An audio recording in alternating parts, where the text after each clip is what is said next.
It was work, not a lot of fun. I loved every minute of it. It was a wonderful experience. However, the one thing you don't get over is those nasty accidents you work in. Lots of them. And I can say that when I first started out, 21 years old, didn't know sick of about hardly anything. But when I stopped the senior citizen, I let it go. Because it was like my grandpa around me. But I got changed quickly with time when I started working the accidents with them. Really sad things. If you don't, those don't go away. Those pictures never go away. They're with you until the finish line, wherever it's at. I'm 83 years old now. I'm lucky as I can be to be as healthy as I am. Just had my right knee replaced here about 4 months ago. Thanks for that experience. Nevertheless, my wife and I are both relatively healthy. We're having an exciting, fun life. We've got all kinds of grandkids and great-grandkids and all that kind of stuff.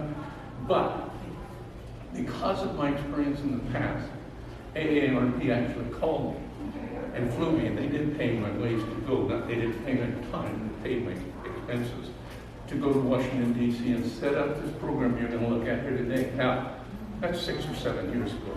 I've taught this hundreds of times. We find that with these devices, unfortunately, like I said a minute ago, it benefits all drivers, but we really, as seniors, benefit most of all because of the information they supply. And they supply information in different ways, some of which we'll talk about here today. But what's happened, we find with seniors, lots of them turn these devices off because they're confused by them. They get these bells around them. Ding, ding, ding, or things, in my case, in my car, they flash up on the windshield. Well, it really does some amazing things. And I'll tell you some of them maybe further down here if I have time to do it. But what we're going to do today is basically what this is designed. I'm not a car salesman. I don't sell cars. And I do have favorites. But I'll try to pull back on talking about that. Right now, my Subaru is my favorite. Oh, it's not the nicest car I ever owned, but I love it. It is fun to drive. And it is a good, safe piece of equipment. Speaking of that, I will mention, you'll hear me suggest that you might want to take my 8-hour driving safety class that AARP puts on. I'll be putting it on here in this facility, probably in this building right over here, November 15th and 16th. That's a Wednesday and a Thursday. It's 8 hours long, 4 hours one day, 4 hours the next day. If you're an AARP member, it costs you $20 to attend that class. If you're not a member, it costs $25 to attend that class.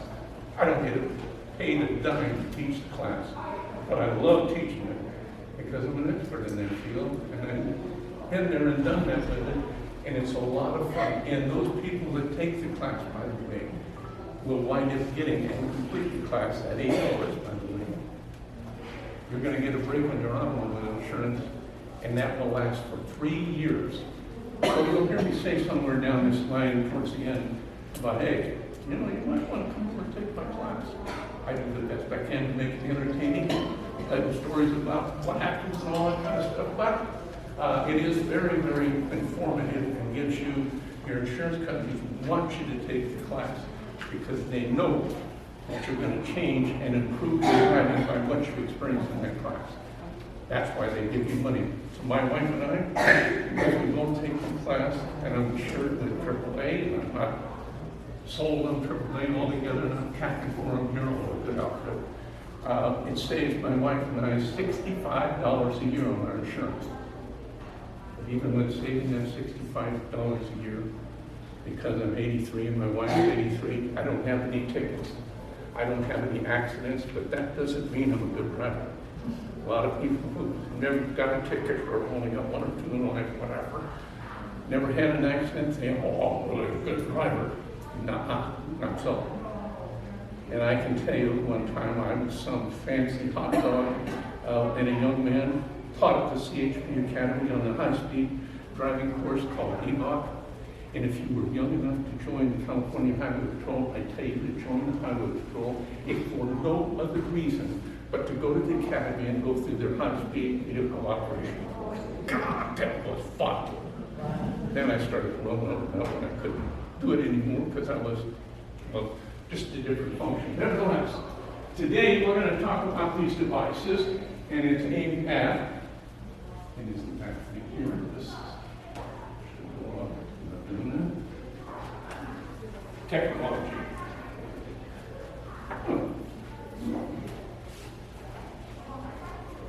Oh, excuse me just a second. Let me find what's going wrong here.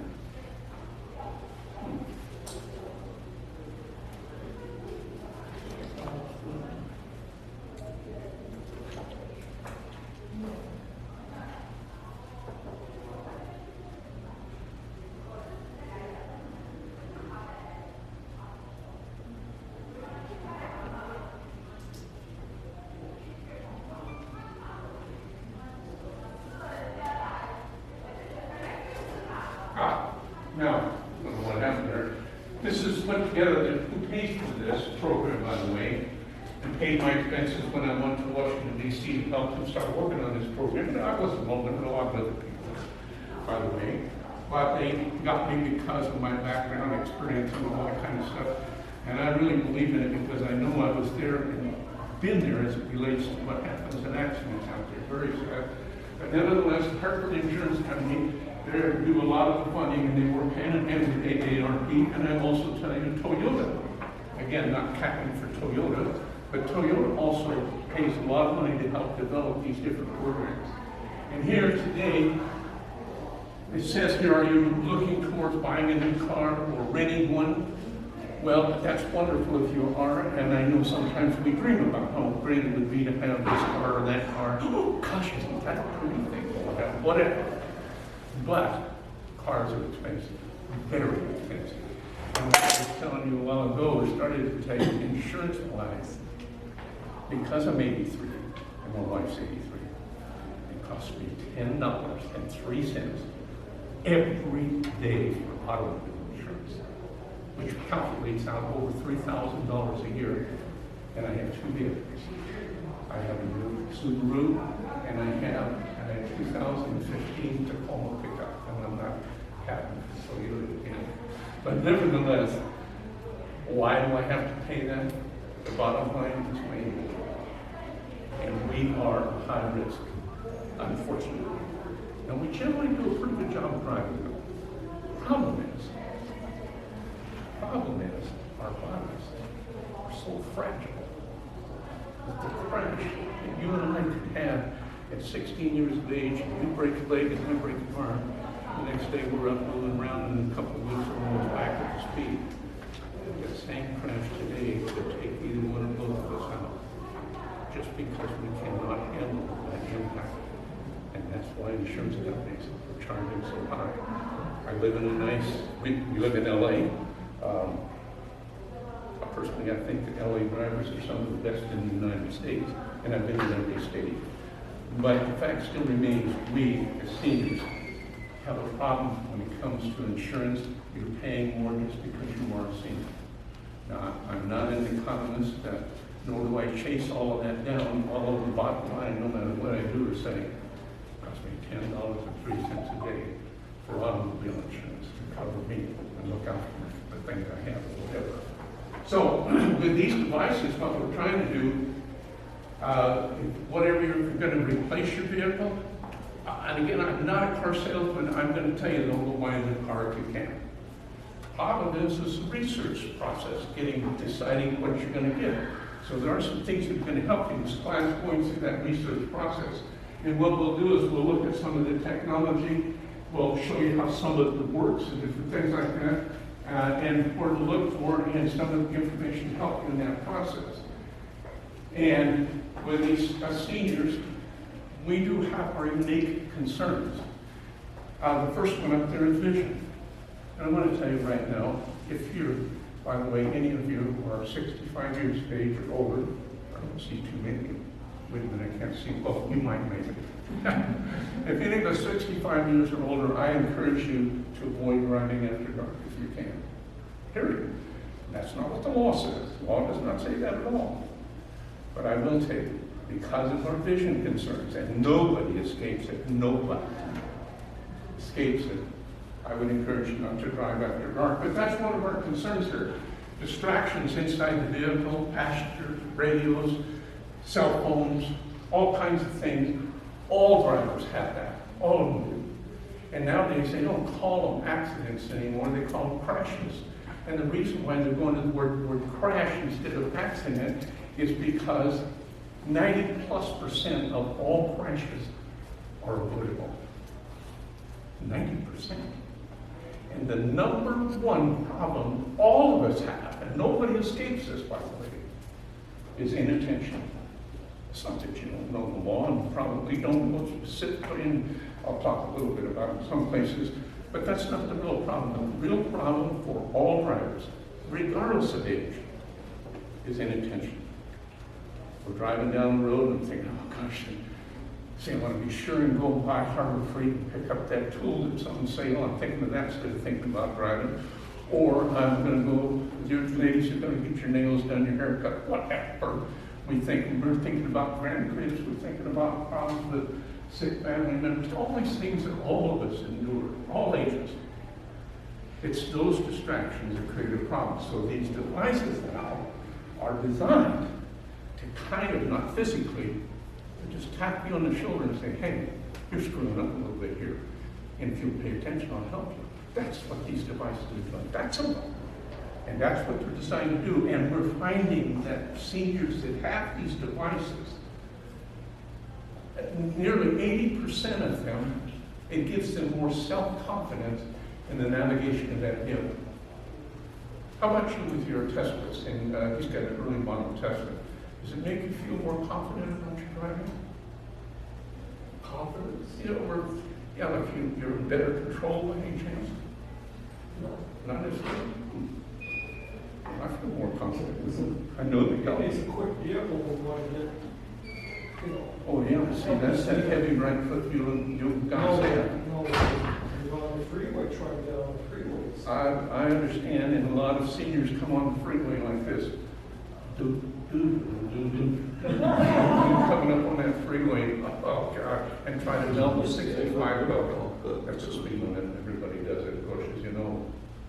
Nobody out there doing the speed limit, by the way, they're all doing better. But at any rate, out here with the seniors, the distractions in that vehicle, merging in traffic and lane changes, those are biggies for all of us in this room.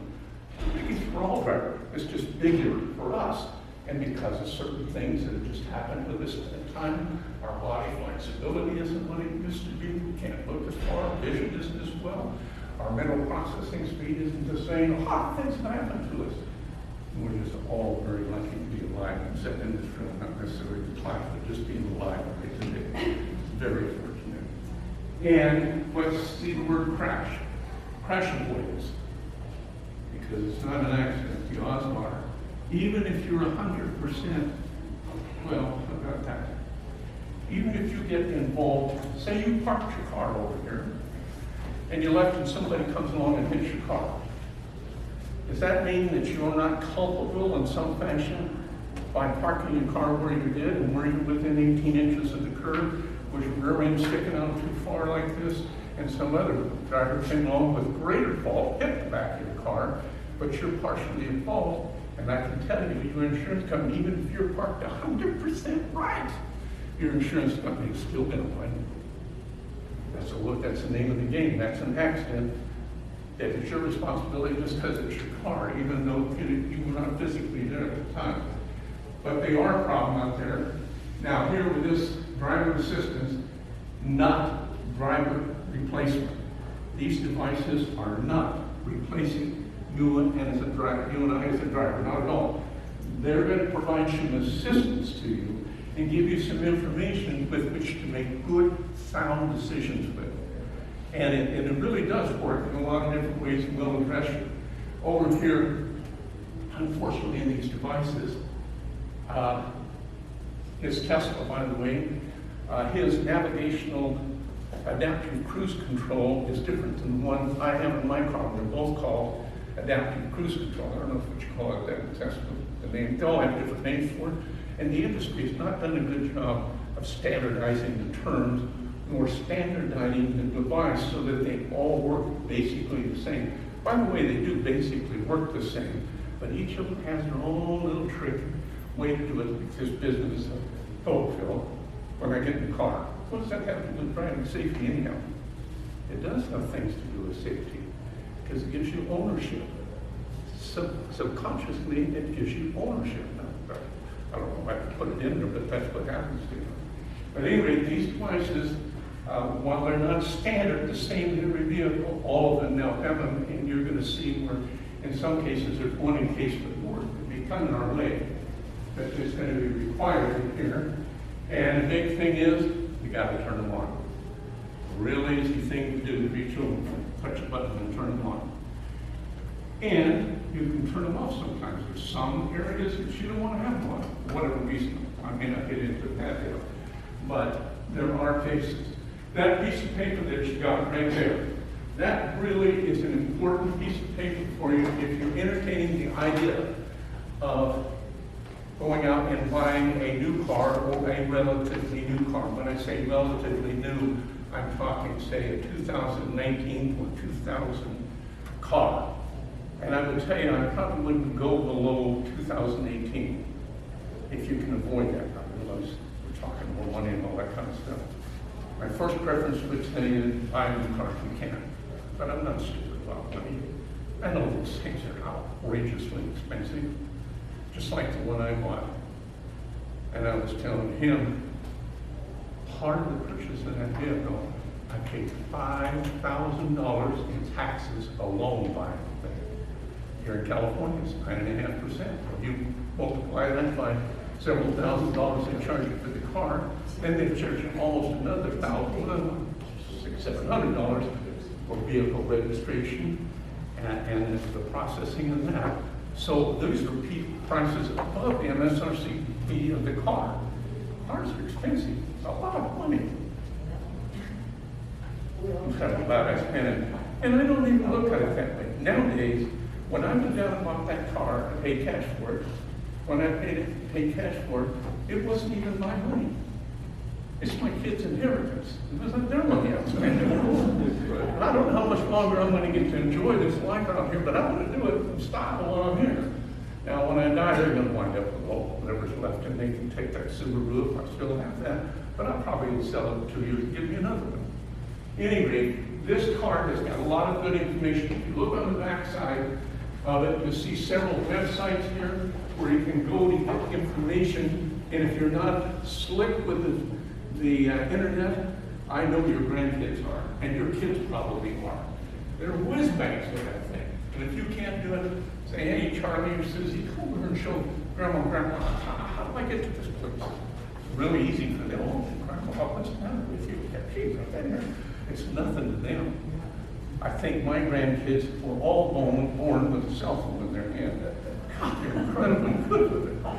But at any rate, this piece of paper here will help you. So when you go into a dealer and talk to them about a new car or a used car, whatever you're going to do, it'll help you because you can focus in on particularly the front side here and the top one and the back.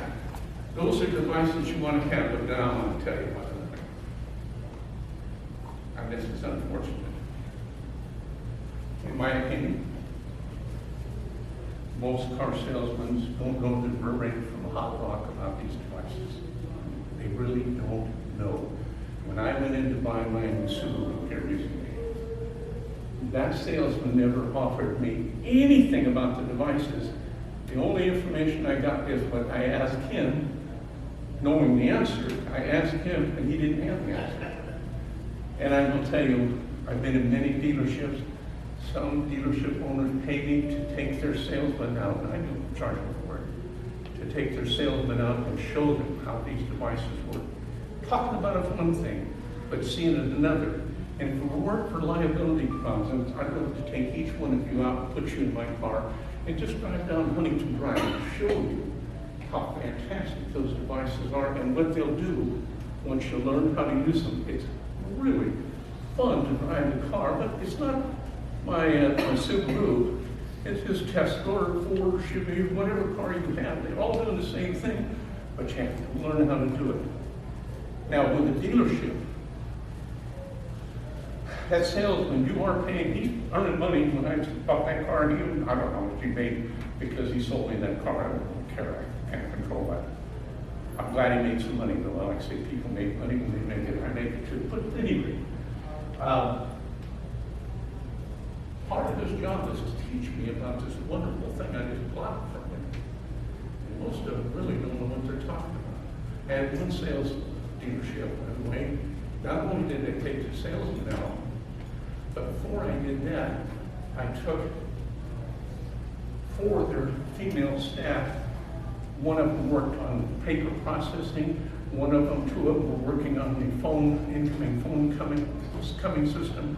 And I took them in one of their cars and took them out on the 210 freeway, those 3 gals on that one particular day. And they came back, and it wasn't, the next day, the owner of the place called me, get out of here, Downs, I gotta talk to you, we gotta do some business here.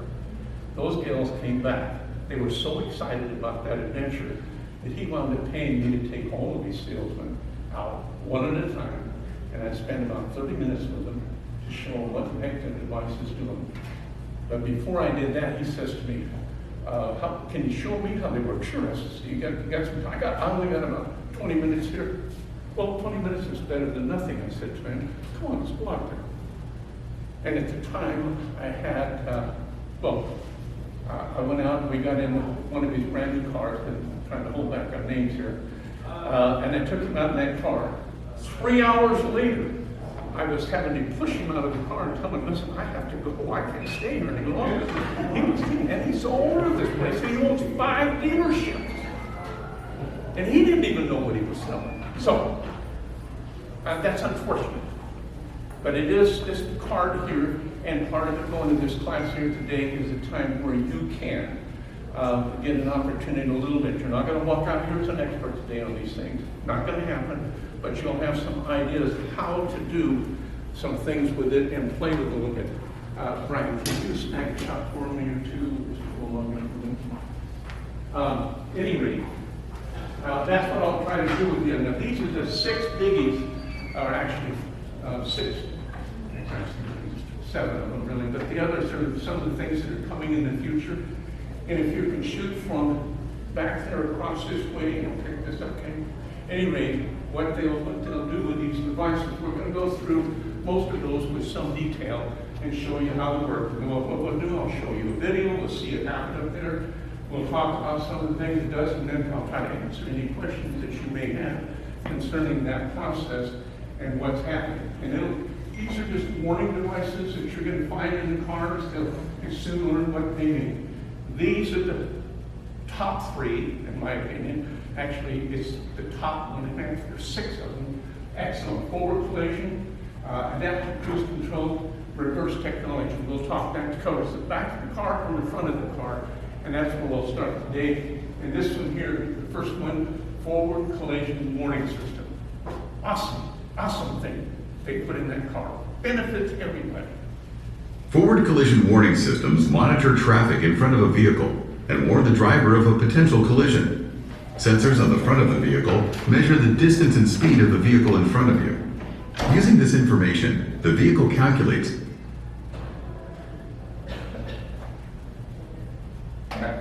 Touch the button. Sorry. reverse monitoring system. Oh, wait a minute. No. Similar to traditional cruise control systems, adaptive cruise control systems are used.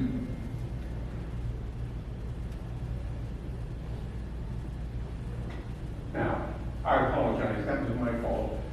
I touched this button. Forward collision warning systems monitor traffic in front of a vehicle and warn the driver of a potential collision. Sensors on the front of the vehicle measure the distance and speed of the vehicle in front of you.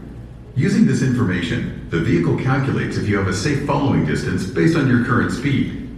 If your vehicle detects that you're at risk of a collision, it will alert you. The alert is commonly an audio warning, and it may be accompanied by a visual warning on the instrument panel or the windshield. Another type of alert that is less common is a tactile alert, such as tugging on the seatbelt or pulsing the brakes. In addition, What they have in some of them, by the way, forward collision warning the system. only one that has that feature And that feature is the one that has. Forward collision warning systems monitor traffic in front of a vehicle and warn the driver of a potential collision. Sensors on the front of the vehicle measure the distance and speed of the vehicle in front of you. Using this information, the vehicle calculates if you have a safe following distance based on your current speed. If your vehicle detects that you're at risk of a collision, it will alert you. The alert is commonly an audio warning, and it may be accompanied by a visual warning on the instrument panel or the windshield. Another type of alert that is less common is a tactile alert, such as tugging on the seatbelt or pulsing the brakes. In addition to alerting the driver, forward collision warning systems generally pre-charge the brakes to increase their effectiveness if the driver chooses to brake. Isn't that amazing? It pre-charges the brakes, and in some cases it'll roll your windows up, tighten your safety belt up on you all automatically without you doing anything, because it knows you're going to have a crash. And those things are designed to make it safer and better, particularly for our seniors that are down there. That's just incredible that they can do that.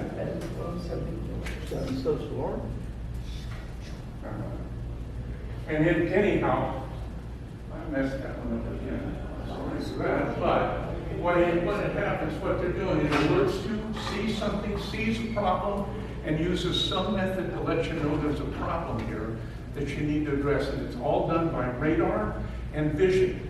And that car is all set up. There's things all around the outside of the car picking up information, and then turns around and talks to you in a new way, in a new language that we need to learn in our car so that we can take advantage of it. With the adaptive cruise control that we're going to touch on here in just a minute, it's just a wonderful little tool, what you can do with that adaptive cruise control. Forward collision warning systems monitor traffic in front of a vehicle and warn the driver of a potential collision. Sensors on the front of the vehicle measure the distance and speed of the vehicle in front of you. Using this information, the vehicle calculates if you have a safe following distance based on your current speed. If your vehicle detects that you're at risk of a collision, it will alert you. The alert is commonly an audio warning, and it may be accompanied by a visual warning on the instrument panel or the windshield. Another type of alert that is less common is a tactile alert, such as tugging on the seatbelt or pulsing the brakes. In addition to alerting the driver, forward collision warning systems generally pre-charge the brakes to increase their effectiveness if the driver chooses to brake. In more advanced systems, if the driver does not brake and a collision is imminent, the vehicle may close the windows, tighten the seatbelts, and adjust the seating position to reduce injury. Forward collision warning systems that alert the driver if they're in danger of rear-ending a vehicle have reduced crashes by 27%, according to the Insurance Institute for Highway Safety. There is another related technology that has been shown to be even more effective at reducing rear-end collisions. Automatic emergency braking, or AEB systems, reduce crashes by 50%. Like forward collision warning systems, AEB systems use sensors and cameras to detect when a forward collision may occur, based on the distance and relative speed between vehicles. The differences with AEB systems is that when your vehicle determines that a crash may occur, the system will automatically apply the brakes to mitigate the severity of a crash or prevent it altogether. Basic versions of this technology generally detect collisions with large solid objects such as other vehicles, but more advanced versions can detect collisions with pedestrians, cyclists, and even large animals. The beauty of forward collision warning systems and AEB systems is that they work continuously in the background to help keep you safe. To use them properly, pay attention to the alerts and be prepared to apply the brakes to... What they're saying right there that's really important is that these devices, by the way, all of them, they work 100% on their job. They're not distracted by anything. They don't get